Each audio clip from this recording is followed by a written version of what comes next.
It's pretty easy to tell a child how to tough out child-sized problems, but sometimes it isn't so easy to encourage a friend or ourselves how to face adult problems that can feel heavy and weigh us down.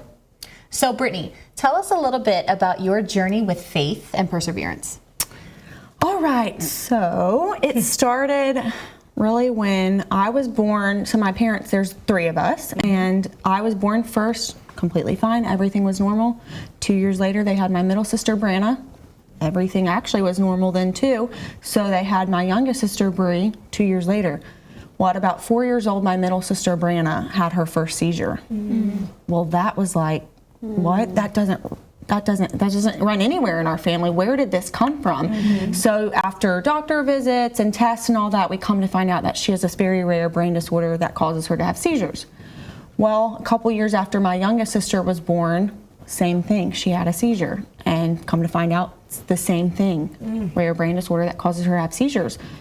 So I think it's been 24 years of doctor visits, surgeries, medicines, changing medicines, trying different treatments just to see anything that would work. I mean, they would have, when they were younger, I remember they would have hundreds of seizures a day, hundreds. Wow. And now it's to the point where there's some days where they have bad ones and it'll be a lot, but it's more controlled now, but they still have uncontrollable seizures. So over the years of this faith journey, it's obviously God that has gotten us through, but I believe that our actions have to meet our faith, and there are just certain actions that we took to really activate our faith. Now, that's not to say, oh, it's just been easy breezy and everything's been fine. No, there's been a lot of hard days, a lot of days going, why God? We really don't understand.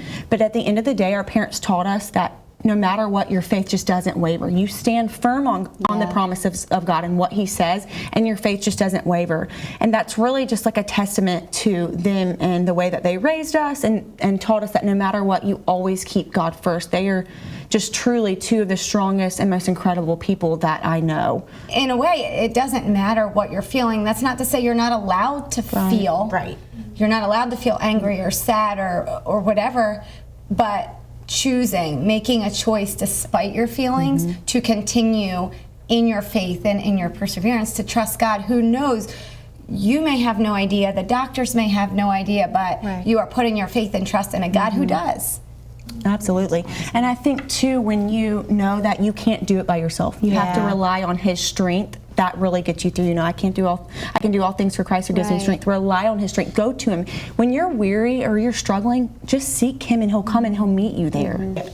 Oftentimes, you know, we get so boggled down by things, and like Lauren said, this has not been a short road. This has not been, you're not sitting here and saying, you know what, we prayed for my sister's healings and the next year they were healed. You know, this is a true story of God strengthening faith, your faith, your family's faith, your sister's faith, time and time again. It doesn't always end right when we want it. God will heal them. God will make them whole. You know, we stand on that. We all stand on that for them.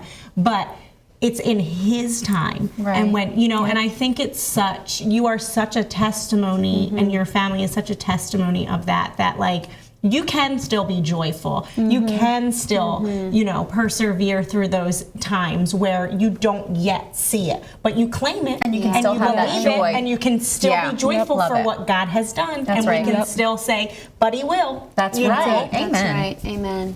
How would you encourage someone maybe that's walking through something? Because if I had just met your mom and had no idea what she was going through, you wouldn't know it. And unfortunately, when we see a lot of people that are dealing with hard things, they lose their joy. So how important is it to keep your joy, and what piece of advice would you give to someone to keep going and to persevere?